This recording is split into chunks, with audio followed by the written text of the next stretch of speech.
સો એક કન્સેપ્ટ છે સ્થાનિક કિંમત, જે ડિટેલમાં આપણે ઓલરેડી રિઝનિંગમાં સમજી ગયા છીએ કે 2345, તો આમાં દરેક અંકનો એના સ્થાનના આધારે એની કોઈ ચોક્કસ કિંમત હોય છે, એને એની સ્થાનિક કિંમત કહેવાય છે. સો 2345માં 2 એ હજારના સ્થાન પર છે, એટલે 2 1000 સાથે ગુણાય તો એની સ્થાનિક કિંમત થશે 2000.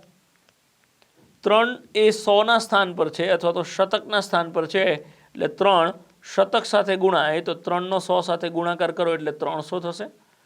4 એ દશકના સ્થાન પર છે, એટલે 10 સાથે ગુણાય તો એની સ્થાનિક કિંમત 4 દાન 40 થશે.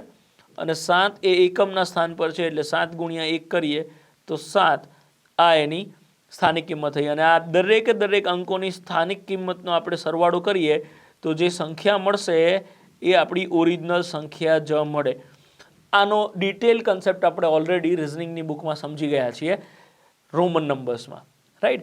સો હવે પોઈન્ટવાળી સંખ્યાની સ્થાનિક કિંમત શું હોય અને કઈ રીતે હોય એ સમજી લઈએ કે 23.45 હોય તો આના દરેક અંકની સ્થાનિક કિંમત શું હશે. તો સિમ્પલી સમજો કે આ 3 છે એકમનો અંક છે અને 2 એ દશકનો અંક છે. તો 2 દશકનો અંક છે, એની સ્થાનિક કિંમત શોધવી હોય તો 2 ગુણ્યા 10 થશે, તો એની સ્થાનિક કિંમત આવશે 20. 3 એકમનો અંક છે, 3ની સ્થાનિક કિંમત શોધવી હોય તો 3 ગુણ્યા 1 કરો તો એની સ્થાનિક કિંમત થશે 3 એકા 3. સેમ આ રીતે પોઈન્ટ પછી 4 છે. હવે આપણે એ સમજવાનું છે કે પોઈન્ટ પછીના અંકોની સ્થાનિક કિંમત શોધવી હોય તો એ શું કહેવાશે. તો પોઈન્ટ પછીના અંકોની સ્થાનિક કિંમત શોધવી હોય તો એક સિમ્પલ વસ્તુ સમજો કે ધારો કે મારે 4ની સ્થાનિક કિંમત શોધવી છે, તો આ 23.45 છે, એમાં 4ની સ્થાનિક કિંમત શોધવી હોય તો 4 સિવાય બધું 0 કરી નાખો, એટલે કે આ 0 કરી નાખો, આ 0 કરી નાખો, આ 0 કરી નાખો, તો આની સ્થાનિક કિંમત થશે 0.40.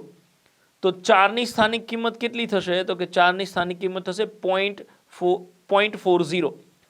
હવે એને હું અહીંયા કઈ રીતે લખું તો અહીંયા લાસ્ટમાં અહીંયા પોઈન્ટ લખાશે, કેમ કે આ સંખ્યામાં ક્યાંય પોઈન્ટ નથી તો હું અહીંયા સમજું, અહીંયા પોઈન્ટ સમજું તો 0.40 આ રીતે લખાશે. અને સેમ એ રીતે 5ની સ્થાનિક કિંમત મને પૂછવામાં આવે કે 5ની સ્થાનિક કિંમત કેટલી થશે, તો 5 માટે શું, જ્યાં 5 હોય ત્યાં 5 લખો, એ સિવાયના બધા જ અંકોને 0 કરી નાખીએ. સો આપણને અહીંયા મળી જશે 0.05. તો આપણે 5ની સ્થાનિક કિંમત લખીશું 0.05. અને હવે તમે આનો ટોટલ કરો તો ઓબ્વિયસલી આપણી એની એ સંખ્યા મળશે. અહીંયા હું 0 કરી દઉં છું, અહીંયા 0 આ બધાનો ટોટલ કરીએ. સ્થાનિક કિંમતનો અર્થ એવો થાય કે દરેક અંકની સ્થાનિક કિંમતનો સરવાળો, એટલે મૂળ સંખ્યા મળી જાય. સો આપણી ઓરિજિનલ સંખ્યા મળી ગઈ 23.45, કે જેની આપણે વાત કર્યા હતા, જેના આધારે દરેક અંકની સ્થાનિક કિંમત શોધી. હવે અહીંયા તમને એવો પ્રશ્ન થાય કે અહીંયા 10 આવે છે, અહીંયા 1 આવે છે, તો અહીંયા અને અહીંયા શું આવશે. તો સિમ્પલ વસ્તુ સમજો, તમે ઉપરવાળું એક્ઝામ્પલ જુઓ કે શું થાય છે કે તમે જેમ ડાબેથી જમણી બાજુ એટલે 2, 3, 4, 5 આવી રીતે વધતા જાઓ છો, એમ એક 0 ઓછો થતો જાય છે. કે 1000 મતલબ દરેક ભાગ્યા 10 થતા જાય. 1000માંથી એક 0 કાપો, મતલબ ભાગ્યા 10 કરો તો 100, ભાગ્યા 10 કરો તો 10, ભાગ્યા 10 કરો એટલે 1.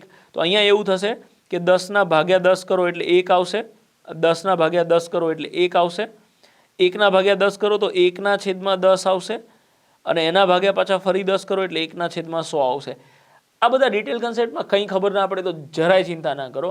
એક સિમ્પલ વસ્તુ કે કોઈ પણ સંખ્યા લખીએ છીએ, હું ધારો કે એવું લખું છું કે 296.785, મારે શેની 8ની સ્થાનિક કિંમત ગોતવી છે, તો 8ની જગ્યાએ 8 લખો, એ સિવાય દરેક અંકની જગ્યાએ 0 કરી નાખો. 8ની પાછળ 5 છે ત્યાં 0, એની આગળ 0, પોઈન્ટના પોઈન્ટ 0, 0, 0. આની સ્થાનિક કિંમત થઈ જશે 0.08 અથવા તો 0.80, કંઈ પણ આપણે કહી શકીએ.